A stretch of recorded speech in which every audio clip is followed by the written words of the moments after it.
The AyeAye Meeting Presents Crown Talk.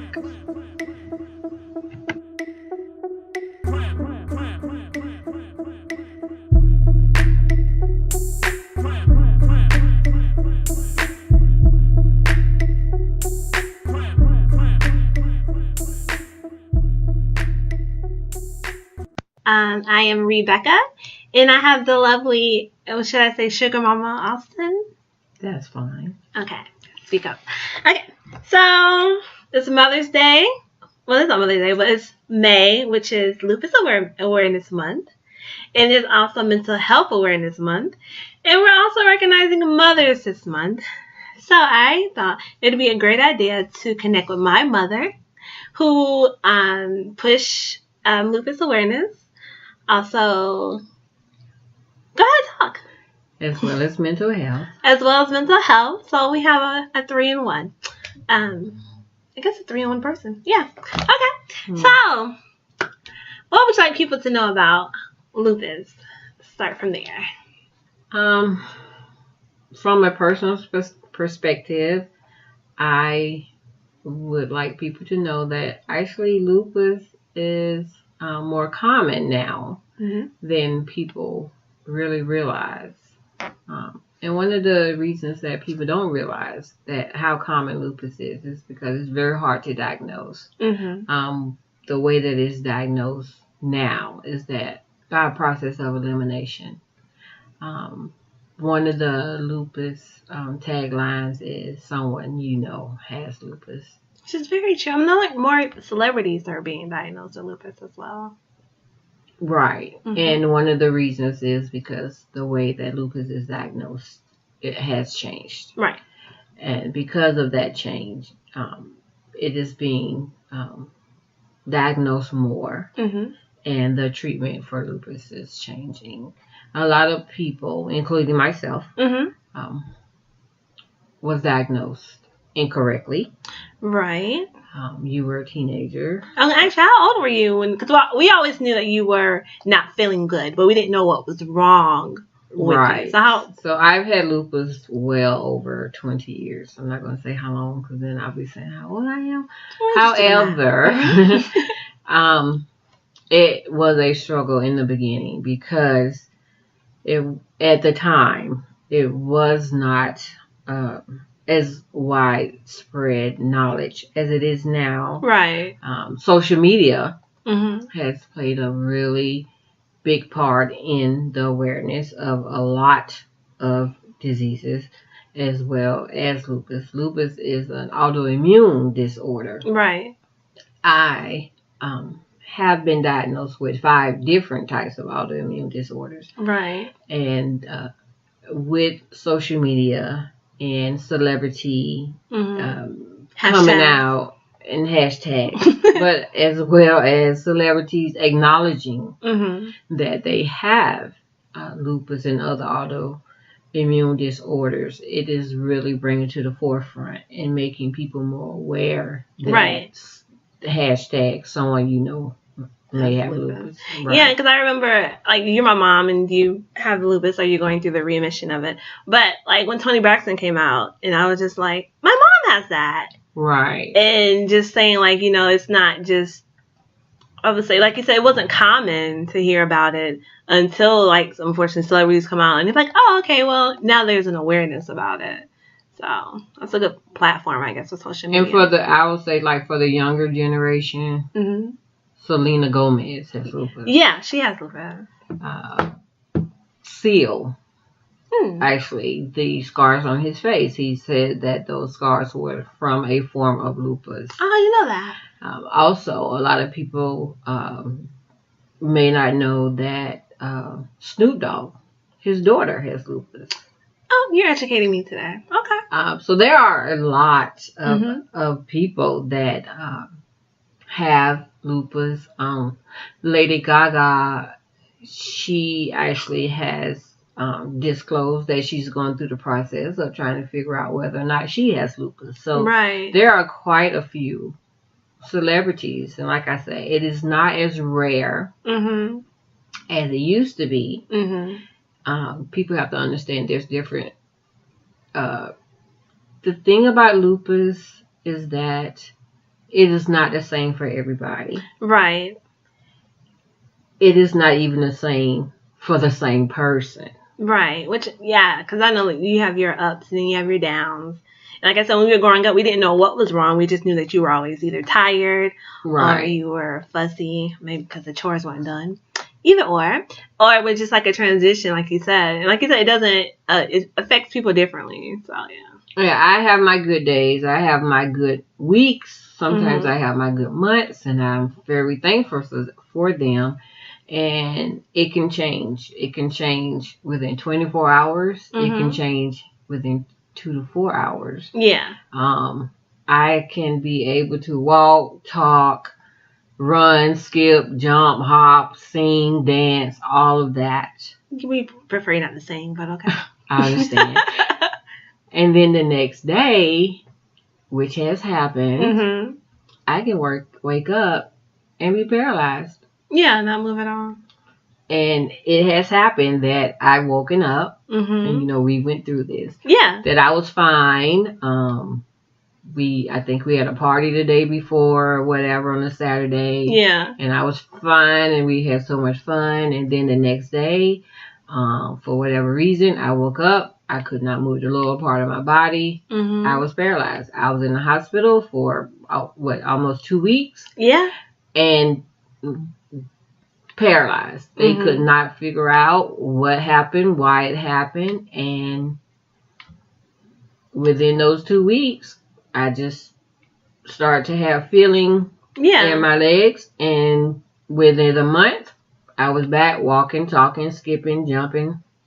Yeah, which is, I think that's something that as a family, just speaking on that situation, and, you know, we have multiple situations like that, but you always taught us, and when I say us, I mean me and Plain Jane, that to treat you normal and not to baby you.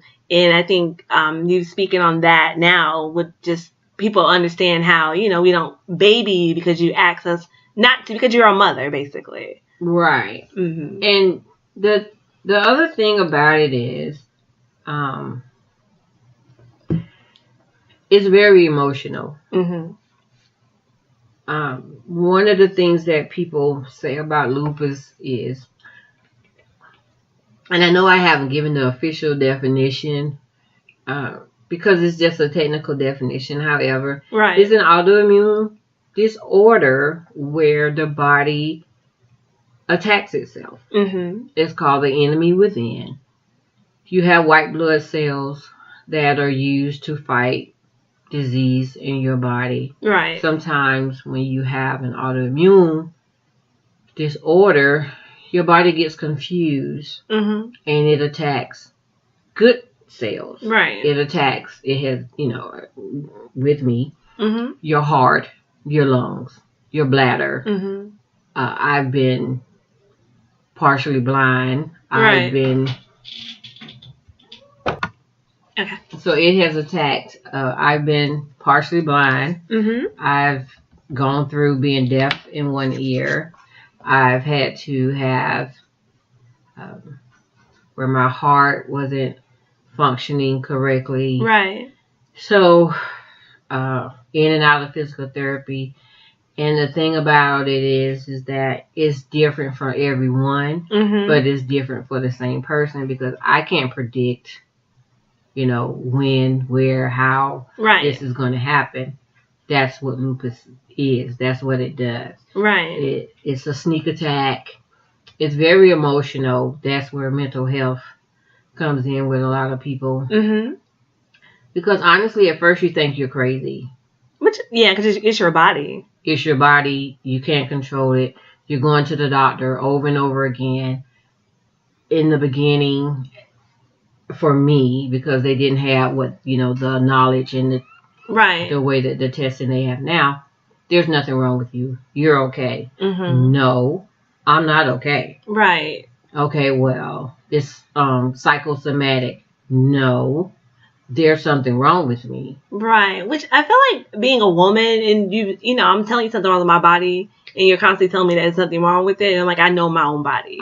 Exactly. I know my body, and I know this is not the way that my body is supposed to feel. Right. So some of the symptoms that you may have is like pain in your muscles, but deeper, like where you feel like if I stretch my arm out, my arm is going to break. Right. That is the level of pain that you have. You have problems breathing sometimes. You can have sharp pain in your chest. Then there's the fatigue, as you mentioned earlier. Just doing simple things. Getting up, taking a shower, getting dressed, and then realizing I'm exhausted. I can't even go to work today. Like, this is it for today. This is it for the day. You know, or making plans, which is really, really hard for a person who's a social butterfly, such as I was, that you make plans to go somewhere and you're really excited and people are expecting you and, you know, you've accepted the invitation. Right. But the whole process of getting dressed and getting ready and then thinking about, okay, I have to drive there and I'm going to be there for 3 or 4 hours. You got to plan it out and then you can't go. Right. Emotionally, you're drained. Physically, you're drained. Right. And then because you're letting people down, mentally, you're exhausted. You may have dryness in your mouth, ulcers in your mouth and your nose, as well as skin rashes. I had that really, really bad. I remember you used to always break out with like the shingles. The shingles. I've had the shingles like 4 times. Go to school and be like, you know, my mom's in the hospital. The shingles, like she's grown. Like doesn't make any sense. So yeah, I remember that. So and then you have your hair, you know, loss. People always say, oh, your hair is so pretty. You have such pretty hair, and then they see you like 2 months later. Did you cut your hair? No, it's just gone. Right. You know, so you have a lot of people have the butterfly rash, which I do have. Fortunately for me, it doesn't show up unless I'm really, really like flaring up. But I have Raynaud's, which is another form. I'm very sensitive to touch. Right.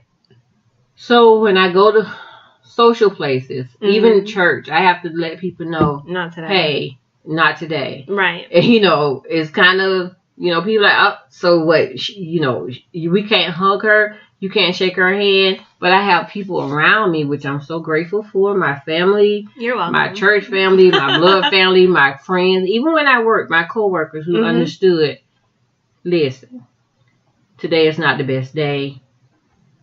I had people, you know, to kind of shelter me. Even my, you know, you and Plain Jane. Yeah. It's just like, my mom's not having a good day. So don't come for my mom. Yeah, that's where like the mother aspect of it comes from. Like I said before, you know, people be like, oh, your mom's sick or is she okay? And we be like, she's good. And it's because you have always taught us that regardless of what's going on, we still have a life to live. I remember when you did have to go to the hospital and you were like, well, go ahead and go to work. And I was like, do what? And you were like, go to work because you're going to sit at the hospital and not do anything. And I don't know how long we're going to be in here. Right. And I was like, I think it's more important. But you taught us mentally that, you know, all we could do was pray and just keep it moving. So I've always appreciated that. Some people don't understand it, like I said, because they be more worried. But like I said, it's not, you requested that we don't baby you. I think there's only been 2 times when I've been like, okay, you know, we've had to have the talk. Yeah. One time I was on life support. Right. And, you know, they were like, we're going to put your mom in a light coma. Yeah. But she may or may not come out. Right. You know, and it was just us. And we were like, okay, it's time to have the talk. Yeah, I know, like, when you go admitted in the hospital, it's like, as long as y'all don't take my shoes and my socks, I'm good. Right. We're fine. And you got 3 days in here, and then after that, we're concerned. Yeah, after 3 days. And then, you know, I see you. Yeah. It's like,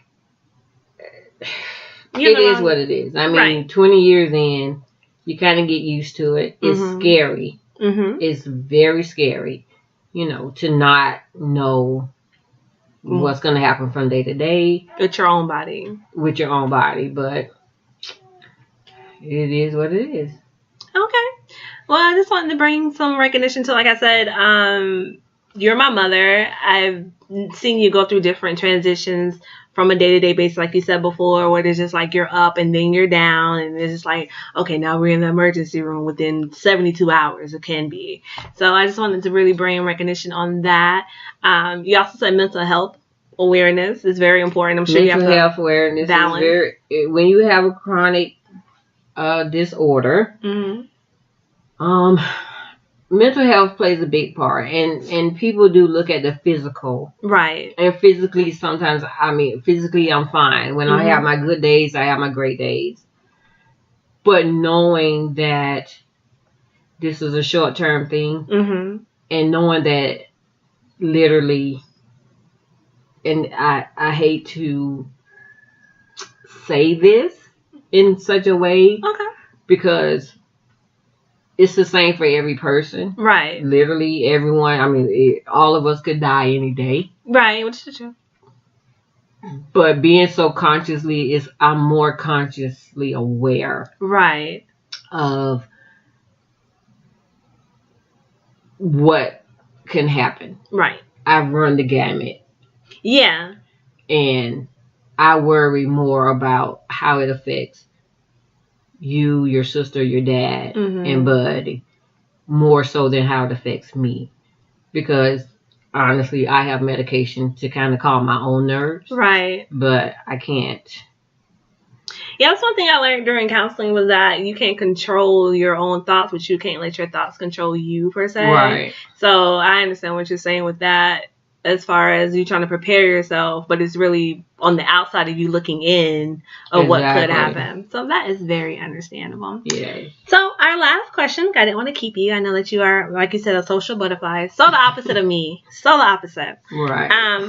If you say so. I remember, the reason why I'm always pushing wearing your crown and crown talk is because I remember a point in my life where I was just like, I have to just get this done regardless of whatever happens. And I was like, this is the crown moment, which basically happens every day. But I just want to ask you, when did you discover your crown? And what does that mean to you, being crowned? Honestly, I discovered my crown in 2004 when I was diagnosed with breast cancer. Oh. It really hit me. Like, what in the world? I had a lumpectomy in October of 2004. Thankfully, I did not need radiation chemo, but I had to take these pills that I thought to myself, if this is what these pills are like, I would not have made it through radiation and chemo. Right. But understanding that when you have lupus and other autoimmune disorders, you don't heal the same way as other people. I decided then that there was a lot of things that I had been saying to myself that I was going to do. And I started doing those things. That's when your crown was actually straight. I went back to college. Yes, you're always in school. And I started doing other things. When I got divorced and became a single mom and decided, hey, I gotta woman up. I have 2 kids to raise. I'm gonna have to do this. Right. And I packed you guys up from Alaska and moved to Florida. Yes, I remember that. And left everything. I'm like, we're not taking nothing but our clothes. Didn't take anything but 1 suitcase per child. 1 suitcase per person. And this is what we're going to do. Right. That was a queen move for me. Yeah, I think about it. It definitely was. It was a queen move because I did not tell anybody really. We thought we were coming back. So yeah. I think I didn't tell you guys till 2 weeks before. Yeah. But like you said, it's like a queen move because it's like like a queen. You have this territory, and it's like, I'm just going to conquer over here. Right. I might come back, I might not. And I think that is what people have to, queen moves. Mm-hmm. That you really have to understand. Crown moves. Mm-hmm. You can't tell everybody. Very true. I learned that from Esther in the Bible. I don't tell anybody anything. You can't. You can't tell everybody. Right. Because that is a lot of times where our mistakes come in at. Mm-hmm. And I know we get all excited about, what we're going to do. It's not done yet. And we get excited and we want to tell the world. We want to shout it from the rooftop. Right. But, hey. It's not even emotion yet. Don't do that. Right, because you always have that, well, what happened and who? And be like, oh, well, And it's just like you could have not said anything and nobody would have known. I think I posted that today, like your battles are the ones that nobody knows about. Exactly. So, that's me all the way. Which people say that's why I'm not social, but it's just like I'm constantly planning stuff and I feel like I shouldn't have to tell you the blueprint. Just look for the actual product. Exactly. I'm not talking about drugs, but okay. Yeah. So. But that is, Crown. Yeah, that makes sense. You look, I mean, if you think and you start reading about all of these very successful people. Mm-hmm. They say nothing. They say nothing. Because I still believe that Oprah has more than what she's telling us. Always. Yeah. So. I read autobiographies. We listen to them. Yeah. We're audio books. Mm-hmm. And you read about people and you think in your mind, these people came out of nowhere. Mm-hmm. But then when you hear their story, oh no, these people have been moving in the background for years. Yes. They just decided to let the world in on what they've been doing all along. Right. Yeah, that's how when I saw The Crown on Netflix with Queen Elizabeth, and this lady's been through just as much stuff as I've been through. I'm no different from her. I mean, we're different skin color. Not your business. Right. I was like, oh, you mean, okay, I get it. Right. So, okay. Well, like I said, I didn't want to keep you, but I do appreciate you coming here for anytime. Crown Talk 101. And uplifting the notification, but the awareness of lupus, the awareness of mental health. And to all my lupus warriors, continue to be butterflies. Oh, yes, I saw on your Facebook that, is there a symbolism for butterflies, or is it just a cocoon? The butterfly is the symbol for lupus. Oh, okay. That's lovely. The butterfly and the wolf. Oh, I get it, but all butterflies are different, like you just said. All butterflies are different. It attacks your body different, so you never know but the outcome. Oh, makes sense. Okay. Mm-hmm. 1 + 1 is 2. Okay. Well, thank you again, Sugga Momma Alston. You're very welcome. And if people don't know, we don't regularly have these conversations. Regularly, just me and her yelling back and forth and being petty. So I do appreciate you taking the time out. Different. Definitely different. Thank you so much for listening to part 1 of the AyeAye Meeting Presents Crown Talk. Prepare yourself for part 2. I also want to give a big shout out to Al Pete. He is the reason why you're bopping your shoulders because of the jingle at the beginning of Crown Talk. A big shout out to him. If you're looking for a DJ or just looking for someone to create a theme song for you or a jingle, I would suggest definitely hitting him up at Al Pete on Instagram and also on Facebook. And here is part 2 of Crown Talk. Welcome to the AyeAye Meeting Presents Crown Talk 101. I have the mom, nurse, and fashionista, Lorna, here today. Hey. Hi. Hey. How are you? I'm good. Welcome to Crown Talk.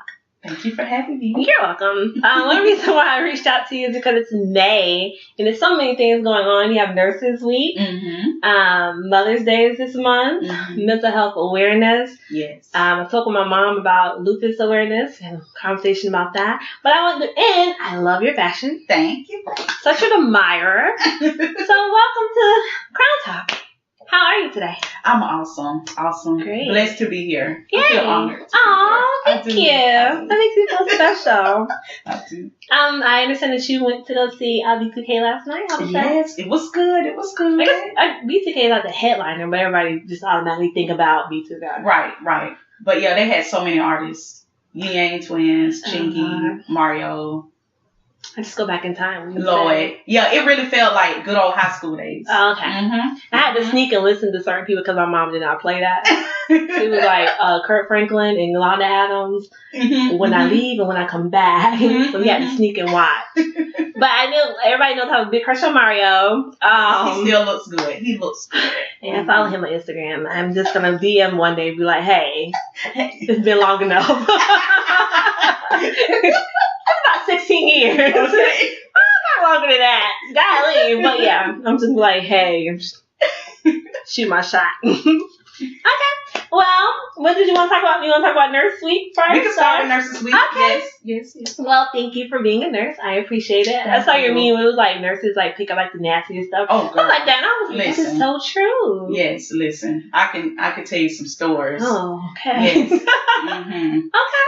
Yeah. So like I know when I was younger, when I first got into like the medical field, and my nurse manager, I was like, well, what happened when they have a bowel movement? You know, who does that? Yeah. And she said, well, who you think gonna do that? You just gonna wait for your CNA to get it up? Yeah. And I was like, well, so I have to clean that food like a grown person? You know, I could see maybe a child. Right. I was like, oh, but when I got in nursing, it was nothing. Like, hey, yeah, most people you get in and you get it done. Nursing, I would think like, oh, I'm scared of needles, but nobody ever thinks about like the hard vomit, bottom stuff. Yeah. So thank you. When did you realize that you wanted to be a nurse? Honestly, I know it's cliche, but I've always wanted to be a nurse. I actually wanted to be a pediatrician, and then I decided I didn't want to go to school all those years. I changed it to a neonatal nurse and all that, and then a pediatric nurse, which I have done peds. For about 3 years, I was a pediatric nurse. Okay. So, yeah, so I've always wanted to be a nurse. Oh, yeah. Great. And I see on your YouTube channel how you're always giving encouraging words to other nurses. Yes. And I like or admire how you use the word failure because it's a part of life. Yes. And it's not the end of the world when you fail. Yes. So so can you speak on the whole steps and stuff? Yeah, so I was I actually in 2008 got accepted into the RN program. And I started school, I did about 2 terms, and we had to do assessment tests. And I passed my classes, but the assessment test I failed. Right. So they let us take it over. Well, I failed it again. And nursing is just different. Like, tests are totally different. It's not like your normal like prerequisite tests in college or in high school. So it was basically test taking skills. I knew the material, but I just couldn't pass the test. So you weren't allowed to keep failing. If you did, they let you retake the course. So I was able to retake the course. Well, that's good. But I was like, Right. I'm in here. I'm supposed to be with my regular classmates. I'm supposed to, I'm sitting in here doing the clinicals. I had to do everything over the clinicals and I was just in a funky mood, and I failed again. And so they was like, you can't fail again. We have to kick you out. And I was sour. I was hurt. Yeah, I would have been the same way. I was like, this the end of the world, because this is all I wanted to do. Why would this happen to me? I gave it my all. Yeah, that makes Now you think about it, I would be like, so where is my pills and my pen? I'm ready to go. I was hurt. But the director of the RN program that I was in, she was awesome. Thank God for her. To this day, I thank God, because she told me, she said, go up the street. They had a sister school and try their LPN program. And I was like, no, because my dream was to be an RN. Like, I'm getting my RN license, I want to get my bachelor's. Right. And, I have my whole life planned out. She was like, no, go to LPN school. It's just a year and you'll be done. You'll still be a nurse. You can still go back to school. And I'm like, whatever. Well, they kicked me out the beginning of that week. By that next week, I was at LPN school 1 week later. Well, look at God. Yes. And I'm like, thank you. And it was an awesome foundation. I'm like, hey, just do it. Right. I'm still a nurse taking care of patients. It's no difference. It's just certain places we can't work. Right. Maybe certain skills I can't perform. But you have a blessing going the other way. Yes. So it still work. Like, you want to go left and everything went to the right. So. And that was for the best. So I think what you said about how you have your mindset, like, this is what I'm going to do. Nobody's going to tell me anything. Right. And it's a possibility that the wind might just blow. And might just be like, you know what? Not today, sis. Excuse me? So, right. It's not my plan, but God's plan. I always say that. Always. Yeah. So that's why I'm like, I tell people, failure is okay. Yeah. You get back up and you keep on going. Yeah. I think a lot of people, like I said, me personally, sometimes I don't like to go out and do things because of the whole failure thing. But now living life, it's just like I would expect failure more than to actually succeed the first time. Right. It just feels weird now. I just like to go through. I got it the first time. And I think you really, you really learn better. Like, okay, I feel good. I got this nursing license and I worked hard for it. It wasn't given to me. Right. I had to go through some things and. Yeah, I think that happened. I was talking to an old coworker, like on my previous job, and I was telling her how I kept applying for the job, and she was like, "Oh, well, it just came to me," and I was like, "And that's why we're in two different situations, right? Because I appreciate where I am. It way more. You appreciate it. Very, very true. Okay. Well, I also want to talk to you about mental health because I showed that on your Instagram page. You're an advocate for that. Yes. So am I. So when did you realize that? It was just like an awareness for you, I guess you can say. Well, I was pregnant with my 5-year-old. Now she's 5. I was pregnant with her, and my middle sister used to always, my baby sister used to always ask me, you think you're going to have postpartum depression? And I thought that was really weird. Because with my oldest, who is 14, right. Wait, I'm sorry. You have 4 wonderful ladies. Yes. Can you tell me their ages? So my oldest, Kayana, is 14, excuse me. Then I have Serenity, who is 5, and my 4-year-old twins, Harmony and Grace. Okay. Yes, 4 women. 5 women in the house. Bless your heart. Jesus. Sure. Okay. Ooh. Never a dull moment. I can believe it because I'm dramatic. So you having 5 of me. Listen, because we all dramatic. They get it honest. Makes sense. Yes. So, but yeah, and so actually, I think what brought on my depression, I expected my pregnancy and after I had my 5-year-old to go just like how I had when I had my 14-year-old. Right. Okay, I'm going to do my 6 weeks home and she going to daycare and then I'm going back to work. Right. Well, it didn't happen that way. My 6 weeks was up and my job, I didn't have any work. I was working for a staffing agency at the time. Work was very slow. I was putting in applications and I was not getting calls back. Right. And so that put me into a depressed mood because I'm like, okay, I need to make some money, Yeah. And then when I brought her home, I couldn't I'm like, okay, I'm a breastfeed. Oh, yeah, I'm going to be one of these breastfeeding moms. All this milk. Right.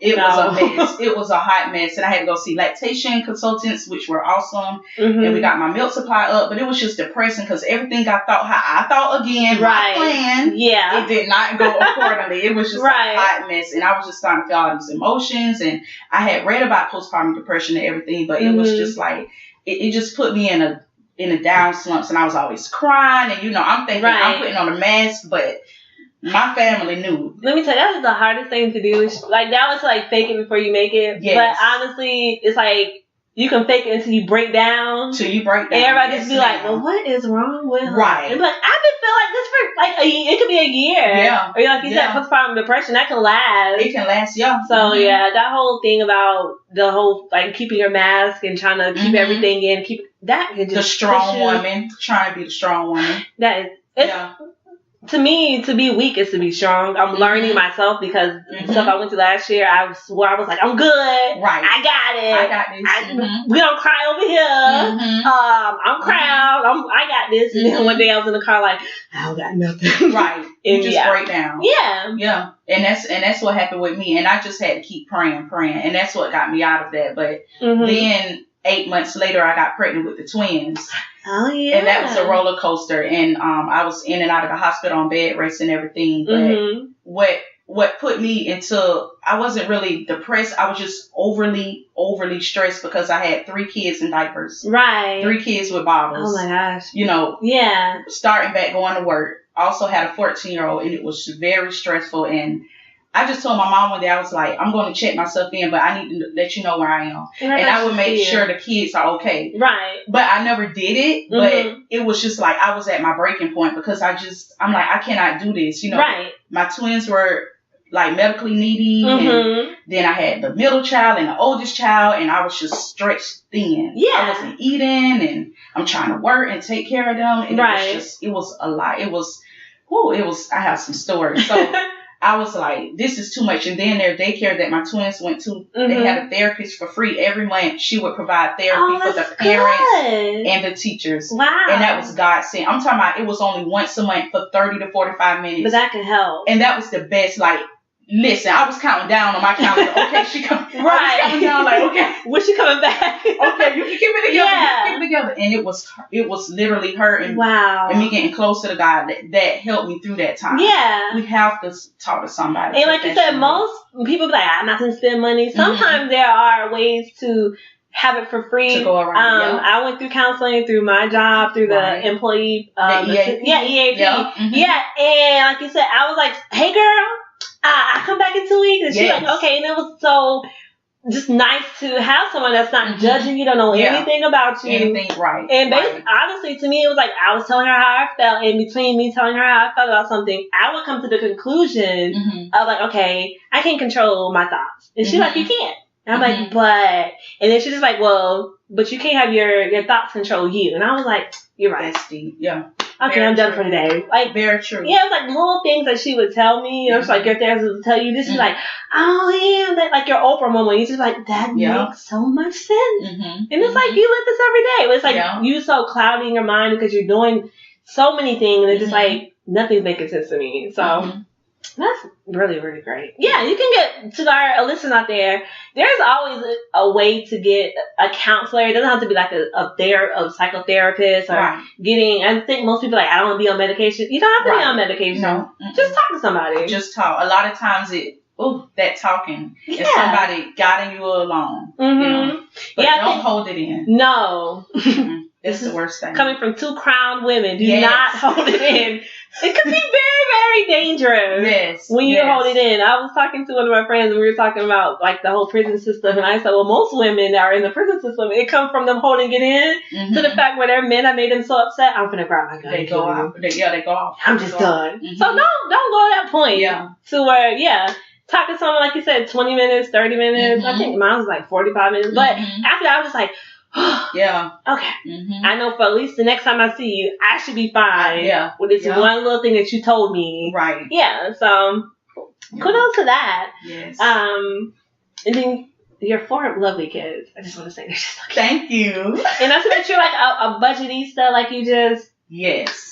I've always been that way though. And I'm envious of you, let me say, because I know that you do like the thrift store shopping. And I don't find the stuff that you find. Everybody say that. And that's not fair. No, but I find my best finds when I'm not looking for nothing. Okay. Like when I'm going in looking for certain stuff, I'm like, now there's some crowd. And then I go into another store. Yeah. When just going in and I'm like, what? No, I wasn't looking for this. That's when I find my best stuff. But I've always been like that. I don't know. I've always been like frugal. This one lady said, don't say cheap, you're just frugal. I'm like, okay. That sounds a little marketing. That sounds a little fancy. But I'm like, I'm not finna pay all this money, and I can get it cheaper. Or I see a style, and I'm like, look at that. I'm like, I think I can. Pinterest are definitely. Do you have Pinterest? Oh, it'll get you in trouble. I love Pinterest. It'll make you think you can do anything. Oh yes. In the world. Yeah, that's why, like you said, when I go to the thrift store, I just see furniture, and I just be like, I want 4 couches. Right. I don't know where to put them. Right. But I just want like all these couches. They just look so comfortable. Right. My mom was like, we don't have. I don't care. I just want all these couches. It's $150 each. Like you can't, and they're like old time couches. Oh, I love vintage stuff. Oh, that's why I love the thrift store because vintage clothes. Oh God. Yes. Yeah. Everybody knows that I love Murder She Wrote, so I'm always like looking for button ups. Oh yeah. Like I'm Angela Lansbury today. Yes. Just a good lecture. So, but how do you know exactly? Like I know that you do like the couponing and stuff. So is it like a collection that you have, or how do you do your couponing? Yeah. Well, I don't do it like other people. I usually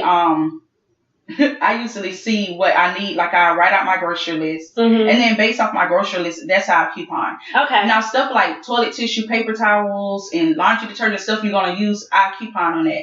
But like if I see something and it's a deal, but I don't need it, I don't get it. Because to me that's like it doesn't make sense to spend that money. Save that money. And I think a lot of people get mixed up with that with couponing. Right. If you don't have a budget. And I hear new couponers say that now, like, now don't go spend this money if you don't need it just because you have a coupon, because that's something you can be saving. Right. But like I love to, like I have a video on my YouTube about like how to use WIC. WIC is like a supplemental income for women and children to help them with food. And so I would see what I have on Wick, and I love Publix. Shout out to Publix. I would go in there when they buy one get one free for their customer service, and I don't mind it. I don't mind when I have 2 bags. They're like, "Do you need help to the car?" I do not. I got it. But thank you. Yes, one lady was like, I think she was like pregnant. She said, "Do you need?" No, I don't need your help. Sit down. I was like, no.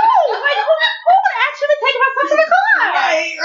I love them. Like, I'd be on the phone with my sister, and she'd be like, "Who are you talking to, lady at Publix?" She'd be like, "What are you talking about? The day?" Right. Like, how can you not speak to them? Right. And and it's not fake. Like, they just friendly. They just like Chick-fil-A. Publix and Chick-fil-A. See? And I asked God, I said, "God, let me have the finances to just shop directly at Publix."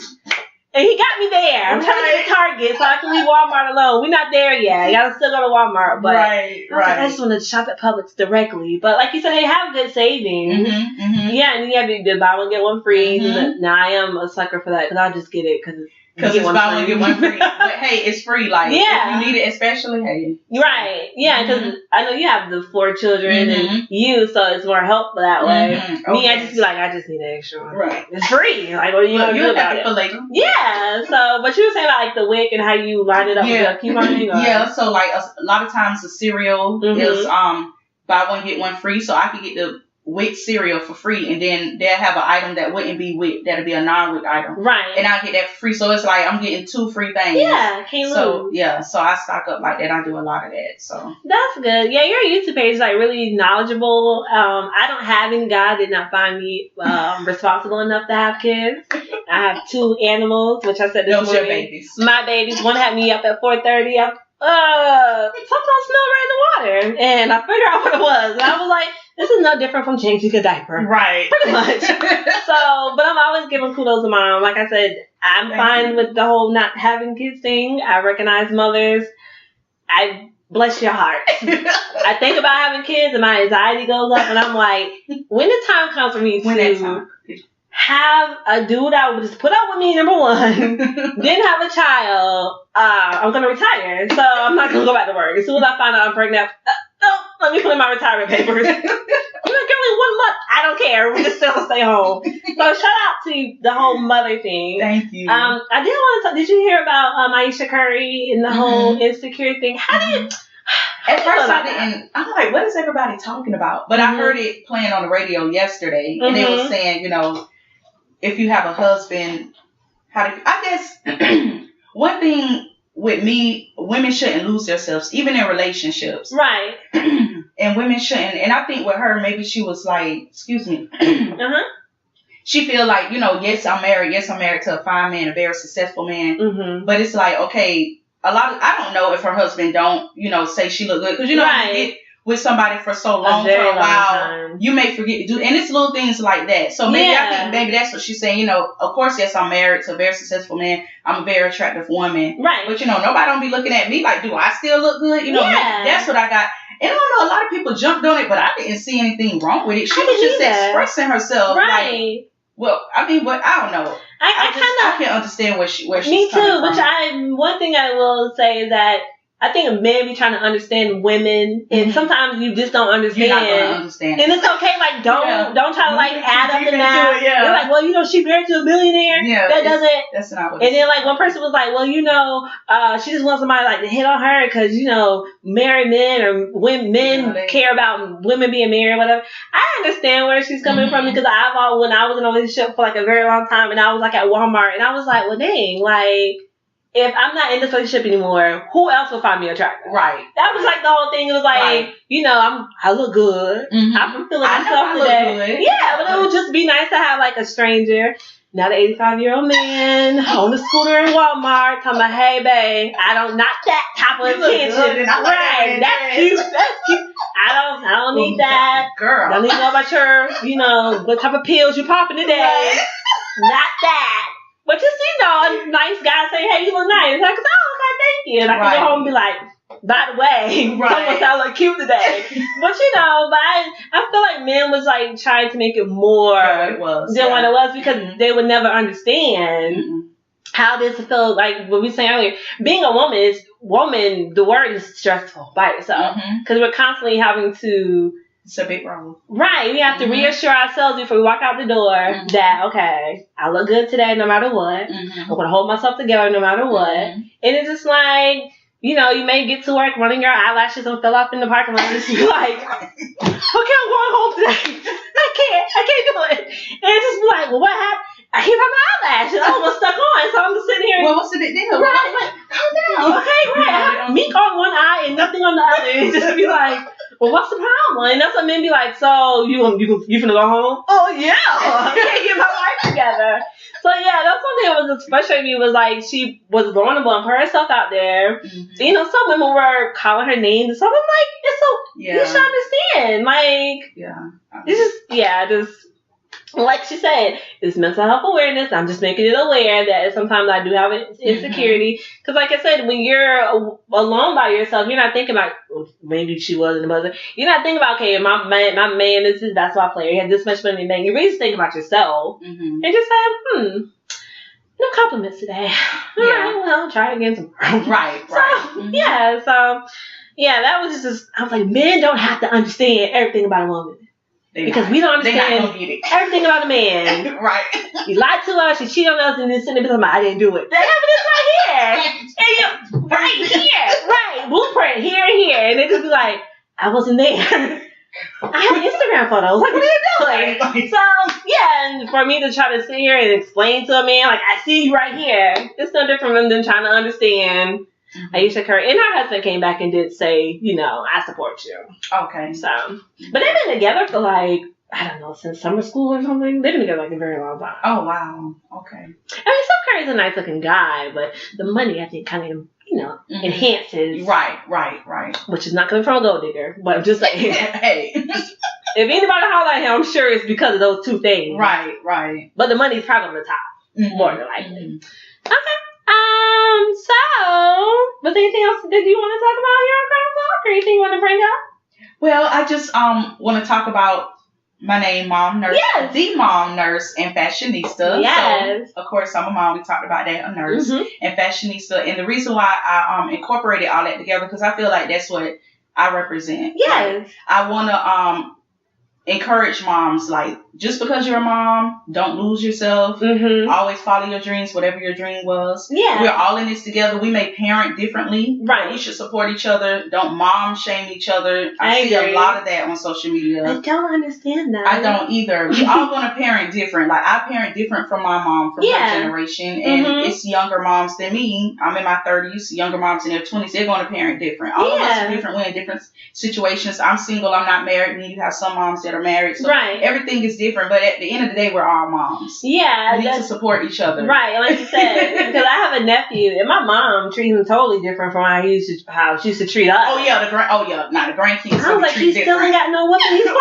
now. He's like, oh, no, I think he's going to be like 11. Oh, my God. Yes. Oh, I still picture him as, like, oh, no. And she has not whipped him yet. And I'm just like, I was getting whoopings as far as I remember. Like, oh my goodness. Right. I guess the whole trial and error. Right, yeah. Like, that ain't really work for you, or maybe it won't work for him. So, but yeah, this is mom shaming. This whole, like, it's ridiculous. This is my child. And, like, basically, life is trial and error. It's like, okay, it is. Didn't work the first time. Every child is different. You're not doing the same thing. I think it was like that diaper commercial where, like, the first child, like, they didn't know what to do. Yes, that loves commercial. Yeah. I love it. Because that's how it is. Like, you try to make everything so perfect, and then the next child, she like, whatever, let's go. Take them a shower in the shower with the shower. When she trying to bathe the baby dog. Like, just take that baby in the shower. I'm not coming in just be all day and call it a day. Yeah, because like you said, so I did see on your YouTube video how you were saying, like, you know, one job asked you, like, what's going to stop you from working? And it's like, if something happened to my kids, I shouldn't be an option. I mean, sitting at work, be like, should I leave or should? It's your child. So, yes. And I think all employers should. I think some of them are being more understanding with the whole. I have a whole child being to take care of. But yeah, so thank you. Yeah, love other mothers. Yes. And so then, like you said, nursing. That's my next passion. And so everyone's a nurse, but I feel like my story is different. Yeah.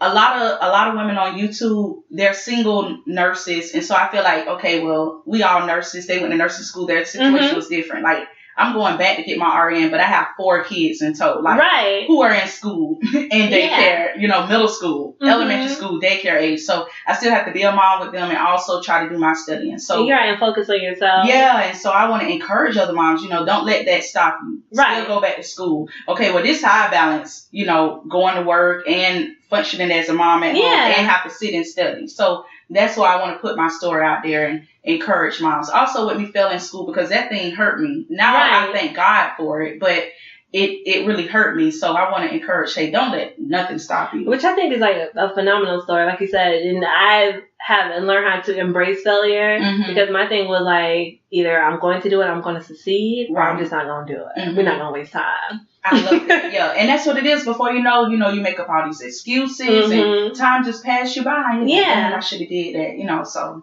yeah, that's what happened with me with the whole podcast thing. I was just like, I'm gonna do it, I'm gonna do it, I'm gonna do it, I'm gonna do it. And then one day I was like, why aren't you doing it? Just do it, girl. And I was like, I don't know. And so I had to reach out to other people too, you have that background, that village to push you or however. But yeah, and after I was like, I think I'm doing it. Oh yeah, I'm okay. So, but yeah, that's for anybody out there, whatever your passion is. Like you said, you've been wanting to be a nurse since you can remember, which, most people get off the course like, I think, because I wanted to be a lawyer for until I got into, I got into high school. You changed that. I went to high school and they had law classes and I took like 2 and I was like, I am not going to represent anybody, whether they did it or not. Like, I don't even know. And after that, I was like, you know what? I'm good. I am thinking about going back to school, but I'm working on trying to figure out what I want to do. One thing that you said in one of your videos, you were saying how you felt like you were like the oldest person in the room. Listen. Yeah. And I'm young, in my 30s, but yeah, it was awkward. It was so awkward at first. I was like, oh God. And I hear a lot of older women who are like in their 40s and 50s. They're like, please go back to school now. And I'm like, oh, okay, I guess they just want me to go ahead. But I see what they mean, because it's like, I had to work harder, like trying to remember everything. Not even so much trying to balance working and studying with my kids. It's just like, I could not retain that information. I'm like, oh, I waited too long. Yeah. But, with me having kids, all the babies, I had to wait. Yeah, I understand. So I'm like, I'm glad I got back in, because this is... Yeah, I think I said like a week ago, I having like a dull moment. I was like, I saw my brain is turning too much. I need to read a book a day. Right. Like just an actual book, not, my phone. Just a book. A book. Yes. I was driving home and I was like, girl, you are losing it. Like, what's going on? Because I have conversations in my car to myself and I'm like, I don't think, how come I didn't know this today? What's going on with me? Oh, my brain decides it's warping up in there like noodles. I'm very hard on myself. I was just like, we're turning into mush. Like, what's going on? So yeah, I'm thinking about reading books is one thing, but I'm thinking about going back to school I'm trying to figure out. But I did go back at one time. I went to FSCJ South Campus. And like you said, I was like in my I might have been like 24, 25. And, there they have like the whole, they call it like fame. Because everything like drama and dance. Oh, okay. I wanted to like build theaters. I don't know what I was doing. I was very young. I was like, sure, why not? But I wasn't working at the time, and I had my own place, and I was trying to find a job, and I was trying to, balance out not getting any income, and I was getting so frustrated because these other young people had like scholarships, and they ride these fancy cars, and I'm just like, I gotta go eat at the Dollar Tree. Like, my whole meal's coming from the Dollar Tree, from what I have, and then, okay, where we're going to, Ruby Tuesdays. Oh yeah, okay, whatever. I'm gonna be in my car, eat my Lunchable. That was me in nursing school. Listen, I can't go out to eat with y'all today. Listen, not today. This is a child at the house. Right. No, I can't. I can't go out. So with that being said, don't miss your moment or miss your opportunity. That's right. Yeah, I look back, I feel like that was not. I think I was having a moment where I just wanted to do something because I wasn't working. But yeah, when they were like, oh well, you have to commit this many hours to building this theater, and I was like, I can't even afford a ticket to get in when I build it. Like, what are we doing? I was like going to the Dollar Tree like every other day because my mom was like trying to help me, and I was like, no, I got it. And she was like, but you can't pay your bills. So I was like, it's okay, Mom. School money is coming. I'm good. And she was like, okay, but you can't balance trying to find a full-time job and do this and that. So With that being said, don't wait. Don't wait. Listen. Don't wait. Asking for help. If that opportunity, if that door open, yes. Take one class at a time. Yeah. Do what you gotta do. Yeah. Mm-hmm. Even if it's that, because at least you know in your mind you're progressing to your goal. One step closer. Yeah. And if you like me, I write down my goals and you can just. Oh yes. Today I did this semester. I did 3 classes. You know, knock it out. Call it a day. I love writing down goals. Me too. I'd be at my desk like, this is what I'm finna do today. Let me add this. Right. Like, oh, wait a minute. Can you hold me? I'm trying to get my life together. Okay. So our final question. When did you realize you were crowned? I've always felt like I was crowned. Yes. Just because of how my granny and mom brought us up. But I lost that crown. And I lost that crown when I had my twins with the 5-year-old when they were all babies. And that was like in 2016. I had a very, very rough time. Everything was just, again, not in my plan. Everything was just falling down and it was just a mess. And I got laid off from my job, which is really weird for people to hear that as a nurse, but that happened. You're needed. Yeah, like I'm needed. I thought I was needed.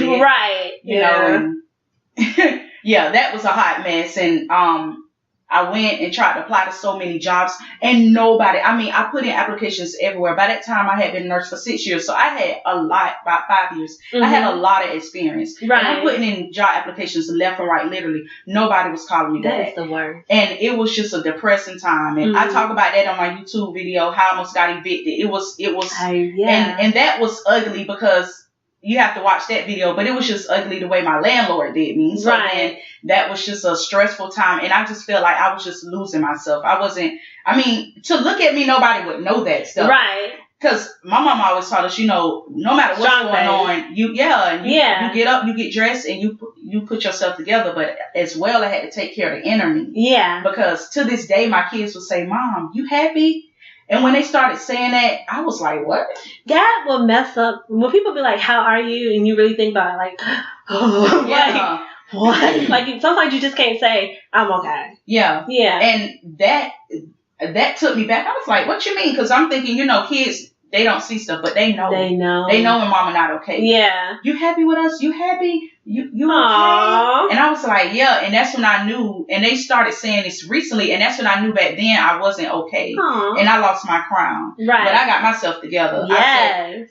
All that happened around October, November. And I said, oh no, Lorna, you're going to get yourself together. Yeah. And I found a good job. That's your inner crown top. And yes. And I put that crown back on. Yes. So. I had that crown and then I lost it. Yeah. It fell off, but I put it right back on now. So. Yeah, one thing I am noticing when I'm speaking to people about crown is that there is a point in your life where you will lose. I've lost my crown. Now I think I lost it twice. Yeah, I was going to say, I lost it times. Yeah, like when I think about when I was like in my 20s and I was like just so like, oh look, a squirrel and a butterfly. Like I had no idea. Yes. The world was rainbows and butterflies. Yes, everything was lovely. Oh, you just think the world's so perfect, but you will find out. Yeah, but I was thinking with my counselor, she was saying like a woman's mind it's developed, but she doesn't really know what she wants since she's like the age of 26. And I was like, oh, that makes sense because like when I think about it, I'm like, oh, you poor little girl, like you just didn't know. Wow, yeah, didn't know too much about anything. But yeah, I think but when you pick up your crown, regardless how many times that you just lost it, it's like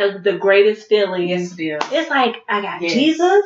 Yes. I got my crown. Yes. I got it. It's okay for because you realize certain things like, okay, it's okay for me to be weak sometimes. It's okay for me to cry. It's okay for me to just be like, you know what? Not today. It's not today. So yeah, I think your story is wonderful. I'm always watching you on YouTube. Thank you. People know that me and Lorna, the mom, nurse, and fashionista have been friends for a very long time. I love like your kids are so beautiful. I'm not gonna kidnap them. I promise. Right. It's okay. But thank you so much for coming here. Yes, such an honor. Thank you for having me. Problem. And thank you to all of our listeners. And don't forget your crown is what I will say. Yes. Like I said, it's an everyday thing. But if you need to have your moment where you just be like, I don't have any control today. It is I'm wearing that. It is okay to be like, I can't. Not today. I'm just going to do the norm and we'll come home and go to bed. That's right. And it's okay. And it's okay. That's the key. Yeah. It's okay. It's okay. Yeah. When Steve Harvey yelling out about rich people don't sleep, I don't know where he got that from. Oh, yeah. I heard him talk about that on the radio, too. I said, sir, your suits are still in question, so I don't know. You wasn't asleep then. Okay, well, whatever. Sleep is good. Right. We need our sleep. Counselor told me that. She's like, even, because I believe that if you're sleeping, you're not being productive. But she said sleep is a part of being productive. It is. I focus way better with sleep. Yeah. I was like, no, I got to be up. I got to do something. I will live my life. And she was like, you're going to crash and then you're not going to be able to get up. Yeah. And I was like, you are so right. You don't need that to happen. So, all right. I'm a chatterbox. So, thank you again for coming on Crown Talk. I really do appreciate it. And again, don't forget your crown. Thank you.